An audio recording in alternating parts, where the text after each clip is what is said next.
It's going to be dark for this review, relatively speaking. Why? Because I tweaked out so hard in the live reaction at the end of this chapter that I broke my ring light!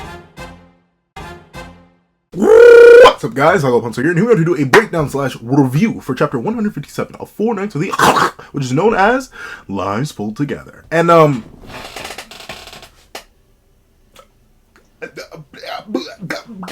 feelings about the chapter. Because I got quite passionate. I'm mad now, though, because, like, gosh, I gotta run out and grab another one. I was going to record a whole bunch, gosh, and it's all because, you know what? It's a whole story. I may just say that for the patrons. There's a reason that it broke the way it did when I tweaked out during the live reaction. There's an exact reason, and I know the exact reason, and I'm mad that that exact reason exists. But then again, I'm not sure how I could avoid it because the current whatever. There's so much that goes into that that's entirely separate. I'm just gonna go grab new ones. But regardless, let's not waste any more time. Let's actually hop into the review itself. Ending me. Are you ready? 3, 2, 1, go. What's up, guys? It feels so because like I don't know. I know some people record with. I record with a device that shows me how it looks during recording. It feels so weird. I know that the device is on lowest brightness though. Let me see. Nope, still looks weird. Yeah, I'm so used to the ring light at this point. Yeah, this is gonna bother me. Y'all gonna have to deal with it. If you like that, would it be like that? Especially when it be like that. But what's up, guys? That guy with a pencil here. Fun fact: I do happen to have it on me and keep it on me at all times. And another fun fact.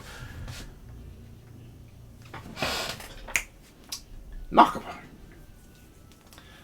Suzuki, you're a funny fella. You're funny because, you know, I barely trust you.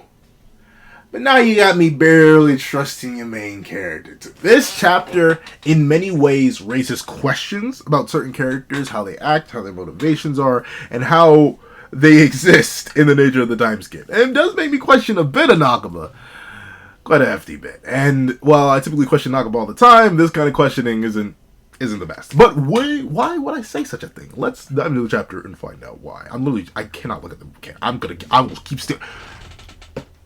And sad thing is, I can still see myself sweating. Like, why? Why can I see myself sweating? But it just looks so wrong. Well, that being the case, let's hop into chapter 157, Lies Pulled Together. So we open up with Thetis casually just spreading open the portal to Camelot. She hits the booba dabba deeba dabba dooba dabba deeba dabba dooba door open, and boom, summons the portal to Camelot. This is the exact same portal, naturally, that we got 2 years ago back on the Behemoth's back, which is still very, very impressive. The fact that they've been using this portal to get in and out of Camelot, at least for the case of Donnie and Anne, we're going to find out some characters got into Camelot, but didn't exactly get out of Camelot. At least for Donnie and Anne, it's very impressive that Thetis has been able to not only maintain this portal for 2 years, when it's literally a genuine tear in the fabric of presumably space at a minimum and space time at most, and also keep it hidden from Arthur. And of course, Arthur, while being extremely powerful being, likely can't monitor his... Stop. I need to start. I'm gonna get potassium.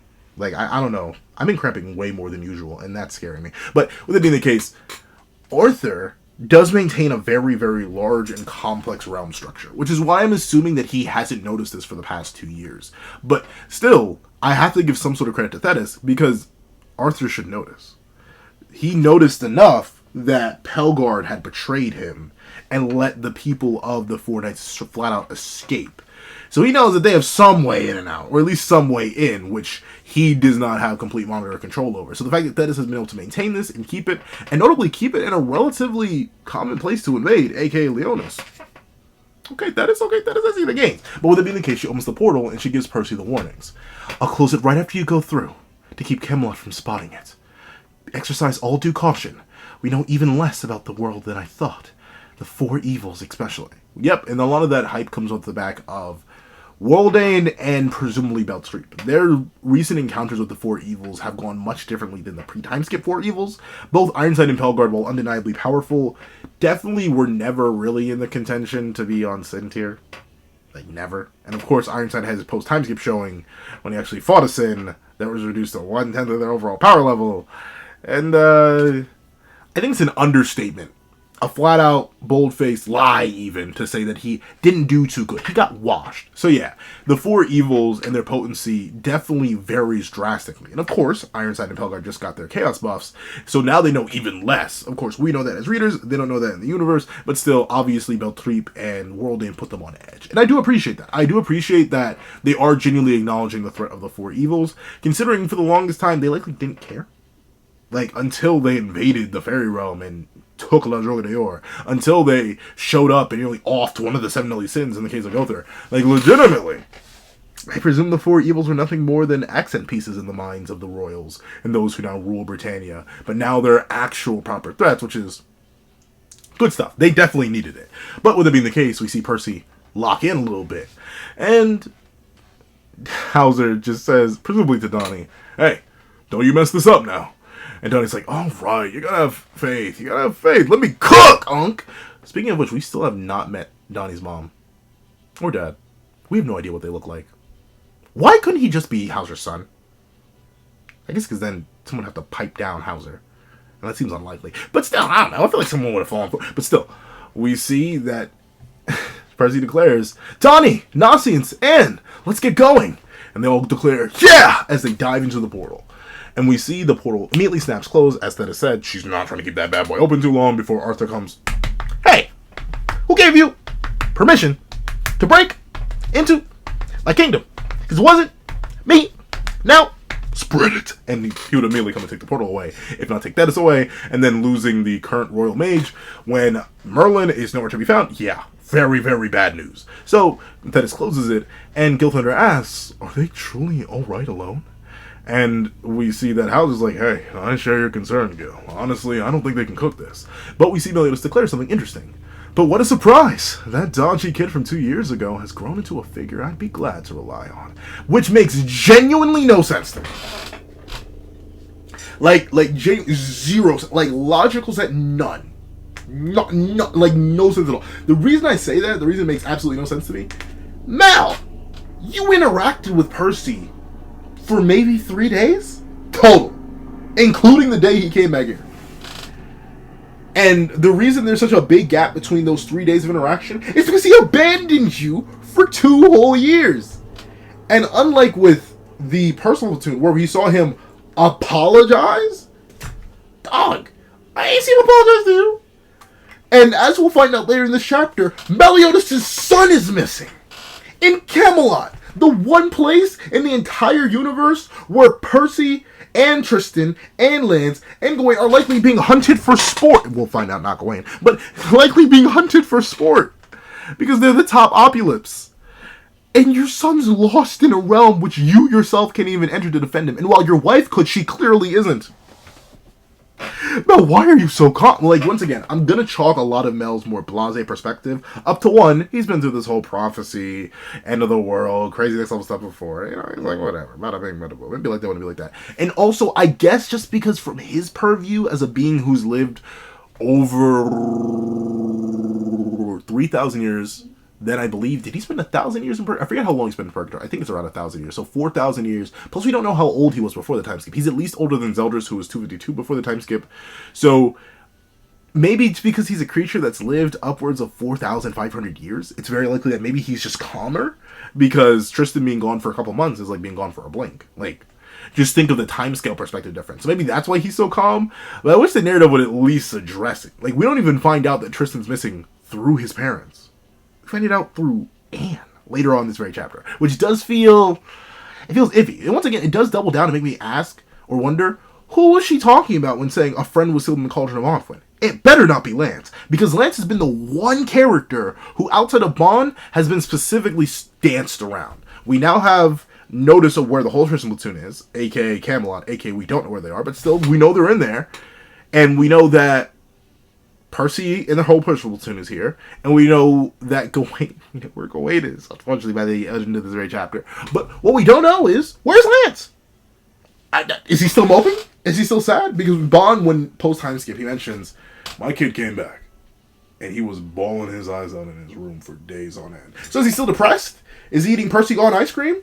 I presume not, because I'm guessing Meliodas would have called his nephew and been like, Hey nephew, guess who's got a surprise waiting for you at Leona's castle? Come here, roll through. But considering that didn't happen, and Lance is not here to reunite with the Percy platoon, where is he? Is he also lost in Camelot? I've seen a lot of people theorizing that we may be following Loki, a little bit of Arthurian legend, and Lance off screen or whatever ended up going to Arthur and siding with him. Whether as a spy or genuinely, either of which terrify me because Lance is still a bit too strong narratively, and I would need better reason. Well, to be fair, Lance already has other reasons. He has Guinevere, which he apparently cares for, which is still... But... Yeah, she's weird. That's still weird. She's 14 and Lance is 18. I don't know. I'm old. That's old. That's the thing. My brain...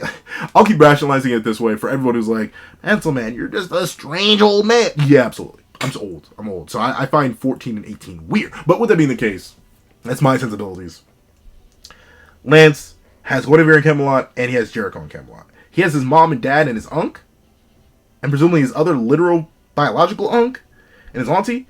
But you never know with Lance. You never know with Lance. And considering they keep dancing around him, it's been many chapters in the time skip. We have no recollection or notice of where he would actually be. We're going to mention that he's in Camelot. Wait, actually, let me see. Do they mention he's in Camelot? Let me double check something. Percy platoon. We lost contact with Gawain and the 3 members of Team Tristan. That's it. They specifically say Gawain. They don't say we lost contact with everyone a little while ago. They lost contact with Gawain and the 3 members of the Tristan platoon. So it's a little strange. It's a little strange. Where's Lance? Where's Lance in Meliodas? Why are you so calm? But once again, I'll come with an in-narrative excuse. I just wish I didn't do that. And part of it's like, do I need it spelled out for me? But then again, how many people are thinking like that? How many people are thinking, oh, Mel is a creature who's lived for millennia upon millennia upon millennia, and thusly he doesn't necessarily think the time of a few months is any more than half a blink for him, and thusly Tristan hasn't been gone for any time at all. Like, I think that because I read original Seven Deadly Sins and I know Meliodas' time span. But like, if you're a reader of just 4 Knights, what do you think here? All you see is a neglectful father, who apparently does not care at all. Neglectful father and neglectful mother, who both of which seem not to care that their only biological son is lost in a realm where everyone and likely everything there wants him dead. Like I may be tweaking slightly a little bit, but especially considering how much Meliodas cares about those he loves, and as Cursed by Light, not even Cursed by Light, but as Gorge of Edinburgh clearly showed, he definitively loves Tristan. That's his baby boy. That's his baby. In fact, he's extra his baby, because once again, going with the whole timeline perspective, it's shocking to me that both Meliodas and Elizabeth are so calm. The only reason I'm assuming meta-narratively why they aren't really reacting at all is 1, because only Elizabeth can do something, and Aqua's never going to let any of the queens do anything. Look at what he did with Diane, look what he did with Gelda, and obviously what he did with Elizabeth. But 2, I guess just because there's not enough time for it. Meliodas isn't that important anymore. He's an accent piece. He's not really a main character. He's sure technically a titular character because it's called Seven Deadly Sins, Four Knights of the Apocalypse, but it's Four Knights of the Apocalypse. Meliodas isn't a titular character. He's not that important. And thusly his reactions, even if it does seem to retroactively butcher a bit of his character by showing that he's really indifferent to the loss of his only son, it makes sense for the pacing of the narrative. So we're going to let it slide. We're going to move on to the fact that they do all end up in Camelot. And Meliodas says, me? I'm going to believe in Percival. Him and all those other guys who believe in him. And we see Donnie screaming, nonsense, and getting their grip on, and Anne also getting her grip on. I see them both of you. Look where the hand is placed. Look at that. She had so many other places to grab on Percival. She said, "Yo, you look, you got that little exposed chest line right there. Let me make sure that's firm." Yeah, so you know what she. You know, she really going for it. And you ain't slick. Maybe that's why Percy gets his lick back. Though, admittedly, Percy, you should be getting your lick back. With that being the case, we see they are standing on a pillar in the middle of a bunch of chaos holes. And we see that Donnie's like, oh no! We're totally gonna fall! And we see that Nasian says, you need to chill out the most of all. Oh, I think it's maybe Anne. You need to chill out the most of all, Donnie. And I think it's Nasian that says, this is rather sudden, isn't it? And Percy simply laughs. He's having a good old time. This tiny little foothold is Camelot? And we see Anne say, I think it's Anne, don't laugh at it. It's composed of a zillion fragments, some the size of entire countries. And bigger. And bigger. Do they know what a solar system is? like, do they know what a galaxy is? I'm not sure. Once again, there are some phrases that Four Knights pulls from modern times, and I'm like, why do you know that? And there's some phrases that Fortnite pulls from medieval times, and I'm like, why do you know that? Like, the whole phrase Nephilim is intriguing to me. But then again, apparently it's just like Demon World slang. So the context that I have for Nephilim when I hear the word Nephilim and the context they have for Nephilim is different. So I wonder if they even can comprehend the idea that, okay, when it comes nighttime in Camelot, there's a starry sky in these pocket realms. Oh, way bigger than a country. Like, I wonder if it even crosses their mind. I highly doubt it. But with that being the case, we see that we get a little refreshing lore done. Because remember, it's been a little while. Like, we had the whole Nasian's family arc in between the reintroduction to the post-time skip arc with Anne and Donnie. So we get a quick rundown on chaos holes and ultimately what they are. Corridors that randomly lead to or connect to other fragments of Camelot. And we see that ultimately, and drops the fact that Tristan and his entire platoon, along with Gawain, I say his entire platoon like Jade's still alive, but his entire platoon of 2 people, and Gawain are just lost, gone in the Camelot sauce. We at least know they're in Camelot, but where they are, who knows? They may be in the Cauldron of Onfwin, they may be stuck somewhere else, but essentially they did flat out lose contact with them. Now, I need Tristan to come back with a full beard, longer hair, permanently in Demon Mark, with angel glowing eyes, and yeah, thank you. I need a post-time skip Tristan to be absolutely buku bonkers, because I ain't gonna lie, pre-time skip Tristan, it depends on whether or not I make the, I mean, if it's fine, I think I'll make the video anyway. I think pre-time skip Tristan, when he's being Tristan and not being manipulated by his darkness, he's likely my least favorite of all the night. That sounds so crazy though. I'll have to think of that. But we see that Percy's like, okay, they're gone, but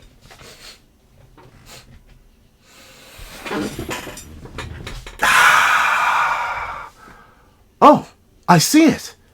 It's always been. I went from 06 Silver to Sonic Unleashed for the PlayStation 3 and Xbox 360. What's wrong? But with that being the case, we see Percy say, I see it. And Donnie asks, dude, are you tweaking? We see nothing but chaos holes. And we see that Percy says, Nasians, follow me. You know how to cook. And we see that just as Anna was getting a little cup of fear, Percy, you ain't slick, little bro. You ain't slick, little bro. You ain't slick, young man. I see where you grabbing. You even got Anne blushing. You even gotta be like, ooh, don't be. I mean, if it's your woman or man or partner and they're okay with it, then do all you want. But Percy, you ain't slick, because you see he straight gets a whole cup full of Anne and proceeds to grab Donnie's wrist like he's a petulant child. If anything, grab Donnie by the waist. He weighs much less. He weighs much more than Anne. But we see, regardless, Percy flies up with Nazi and Chase, and he flies up through the chaos hole. He'll fly up, and we see that Percy's like, "We're gonna go into that one. You have no choice in the matter." And they're like, "Bro, are you tweaking? Like, what are you doing? Why are you focusing on sheer luck right now?" And we get the reveal, or I guess the confirmation, that since Percy's a light spirit, he can kind of just sense his people everywhere. And thusly, the ones they probably should go to aren't any of the empty realms. The realms either being prepared for people or otherwise. But no, Percy's going where life exists. And very specifically, that gave him the information on what happened with Belstreep and Gother. Likely, I don't think Gother has light spirits because he's an artificial creature, but who knows? Maybe he does. But at least for Belstreep and Anne and Donnie, all the light spirits reported back to him while he was sleeping. Hey, bro, boss man, we got you. We got your homies. They almost got sliced in half. A goat had to come save them, but the goat got sliced in half. Broski, we may need you to wake up. So, like, he got that information there. So it's very likely, and you know what? This is something I need to correct from live reaction. It's very likely he knows where he's going. More than he's just chasing light spirits. He's chasing specific information. So it's very likely that the character we see at the end of this chapter, their light spirits, or at least the light spirits in their general area, were snitching to Big Percy. Now, a big question about Percy that's being raised from his different mentality to how he acts and all that, a big question is, what is Percy? We know he's a light spirit. Yeah, of course. But, like, what does that mean? In the sense of, what kind of life spirit is he? Because we know there are tiers to different spirit types. We know there are lesser spirits, higher spirits, and top tier spirits. We saw when Ironside post-timeskip summoned the king of all wind spirits, I believe, and then Bond one-shot it. So, considering Percy has dominion and all the life spirits seemingly report back to him, who, if he was just a regular life spirit, would just be one of them, unless they all have a hive mind type beat going on, but considering Percy does have individuality, and that's not the case, they actively choose to report back to him. Did Ironside accidentally summon like a boss tier life spirit? I wouldn't be shocked if he did. But with it being the case, we see that they dive on through and immediately crash land. So, one thing I kind of just glazed over, Noxians got in. So yeah, the barrier does not recognize hybrids. At all. Noxians does not have a drop of human blood in him, or in them, but since he's not a pure fairy or a pure giant, he's able to make it through. So, don't be shocked if we see any more of the Cayenne kids enter Camelot, though the chances of that actually happening are like -5. They're not that important. But with it being the case, they immediately crash land, and they crash land in a particular area. Notably, as everyone gets up, we find Percy with a scythe to his neck, and he naturally asks, "Oh, who are you, sir?" And once again, with my context of that previous statement coming to mind, I think Percy knows. I think a big thing about Percy is that he's playing a lot dumber than he is. Because he asks, "Who are you?" And we see that the man says, "Tell me who you folks are first, boy. This is my orchard." And we see that Percy is pretty much vibing, as Noxians recognizes, "Oh, well, yes, he is correct. This is an apple tree." And Percy picks up an apple, and he's like, he doesn't cheese like that, but he's like, intriguing. And we see that Anne apologizes and says, "I'm sorry, sir. We didn't expect to land in your field." And the man says, "It's fine, but..." And Percival immediately starts to pick up an apple. And once again, he goes quiet as he picks it up. He looks at it. And as we'll see, there's something in there that he listens to. Or consumes. Yow! Right on the apple.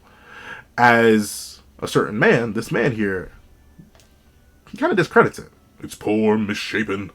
Huh. Anyhow, hobby or not, I'm hardly good at this." He downplays his achievement with the apple. But Percy's like, You like how that sound, Dan? I can do that to you too. You too, Noxians, if you really want it like that. And Dan says no. But with it being the case, we see that Percy bites down, and the guy's a little confused. And Percy explains, "This is really great. It's just packed with flavor. The spirit inside is nice and lively too." Life spirits eat each other. At least this life spirit eats other life spirits. Isn't that weird? I guess he has to eat because he's in a human vessel. But like, is this just a thing, or is this exclusively a Percy thing? Do they just eat each other? Is this normal? I know they sacrifice themselves for each other, but being consumed and being sacrificed are two entirely different things. I don't know. This is strange. Like, Percy makes casual light that he just consumed another one of his own. Like, that's just a normal human thing to do. Once again, this boy, I don't think he's the boy from 2 years ago. Something happened. Something happened off screen. Something big. And we see that the man asks, or says, "You're an odd kid. What's your name?" And Anne tells him, "Don't do that, don't do that, don't do that. We are literally being hunted in Camelot for our very lives. Remember the thing you didn't want to do, but is in danger. Yeah, if you tell him your name, you're going to put us directly in danger. And that's why you abandoned us for 2 years, so please don't tell me your name." And Percy's like, "Oh, it's Percival. You all came from Britannia. BT dubs." And at first, I was mad at Percy. In fact, you can peep the live reaction. I was very mad at Percy. I was like, dude, I know you're smarter than this. But, once again, he just consumed the life spirit. He revealed that the life spirits are able to tell him things that happen in entirely different realms. Remember, he somehow, in not just the mortal realm, but in the fairy realm, which is also a separate space from the mortal realm, had a life spirit snitch on Beltrep and the rest of the Percy platoon's actions in Camelot. And some of that information got all the way back to Percy while he was sleeping. He got that Beltrep, da-da-dum. So, I wouldn't be shocked if the life spirit Percy just consumed, or the life spirits he was talking to or sensing before, when he was in the area with all the Chaos Holes, I wouldn't be shocked if he legit already knew everything. So he knows this guy can't do anything because he already has all the data on him.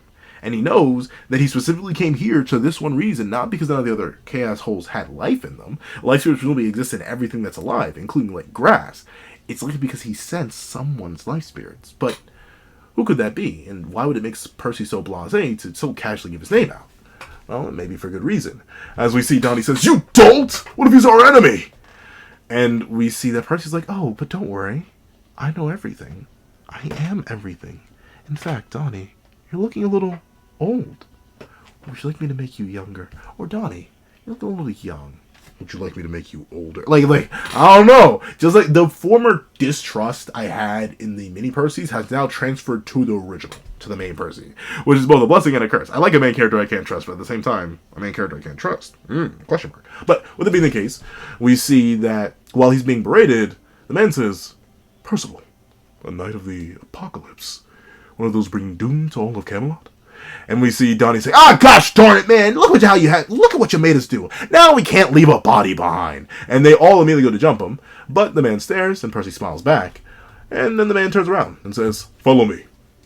And Percy walks right after him, no problem. Once again, acting oddly calm for what would obviously be a trap, but if he has all the information already, it wouldn't be a trap. He knows exactly what's going on. And we see they follow him without hesitation because, they love Percy. And we see that this house and this orchard stands across a platform, which stands across a mast, which stands across a seemingly little pseudo-city or castle on top of a boat, which is on top of land. I'm assuming what this may be is some sort of replica of the original Camelot castle, as you'll soon find out. Because we see that ultimately the cast and crew's like, "Dude, this is way too this guy's way too suspicious, man. It's a trap. It's gotta be." And then Percy naturally asks, "Hey, but what's your name, sir?" Once again, I think he's baiting. I think he knows. Because we see that the man turns and says, "It's Kay Pendragon, son of Uther, previous king of Camelot, an adopted brother to Arthur, the current one." And we see all of them go into shock, except for Percy, who we don't see his sweat drop and we don't see his reaction. It just seems like a big old wide Percy eye. And we see Kay, if you'll remember, Arthur's adopted brother, say, "Open the door. It's me." And we see Anne ask, "He's like that with Arthur?" And Donnie says, "Wait, so does that mean..." Wait a minute. He starts to put the pieces together before even I did at first. As a person's voice says from the other side of the door, "Father? Just give me 1 second. Oh, no, I spilled it. Just 5 more seconds. Okay, here I am. So, what did you need then?" "You have guests. Gawain." "Oh, now who could that be? He. Y'all, please compare. I'm telling you, it's literally, where is it? Dog. I literally, this made me tweak out so hard. The main reason I know she's either under duress, scared, or mind controlled.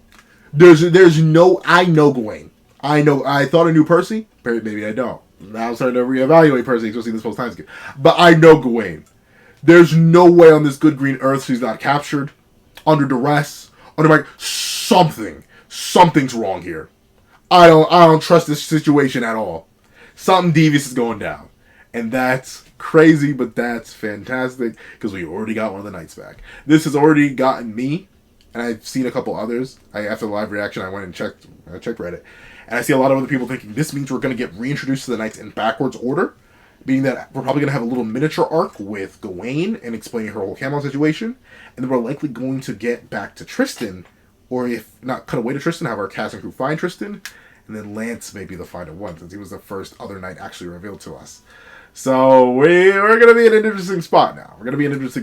But chapter, very, very worthy. It advances the plot a whole bunch. It gets us back to Camelot. It immediately reunites us with another one of the 4 knights, even if they are clearly not like themselves. And while I have great fear, I'm also very excited to see what happened to the Master of the Sun, Gawain. So, I hope you guys enjoyed the live reaction. Can't wait to see y'all for the next chapter. And I hope you guys enjoyed the review. But if you made it all the way to the end of the video, please do me a favor and leave Shattered Sun.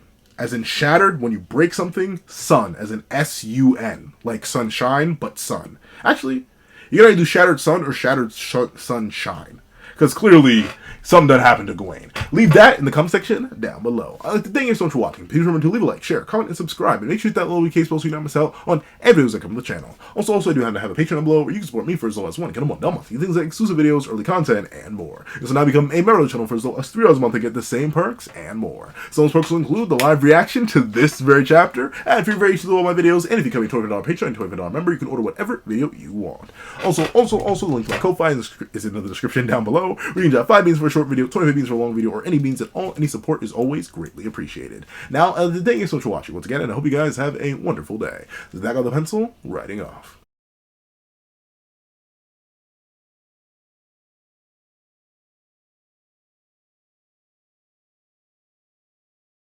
I'd like to thank you to our $3 members, Zena, Greyhound, Astro, Eternal Flame, NMA, Real Rare, G Prosper, Red Wolf 4765, and Paris Arnold. I'd like to give another big ol' thank you to our $5 patrons, Sean, Sammy, Midnight Lord 21, Kevin Encarnacion, Josh Brown, and A+A. And I'd like to give a great big thank you to our $7 members, Autumn Mornings Lazo, Fine, and That Guy. And I'd like to give a great big thank you to our $10 members, Robbie Uchiha, Jay Warrior, and Akid's Void. And I'd like to give big, hefty, juicy thank yous to our $10 patrons, Panda Goat, Michael Williamson, Metal Solid Crisis, Joaquin Munoz, and Idem Okami. And I'd like to give the biggest, juiciest, meatiest, sloppiest, and heftiest thank you of them all to our $25 patron, Calvin Elder.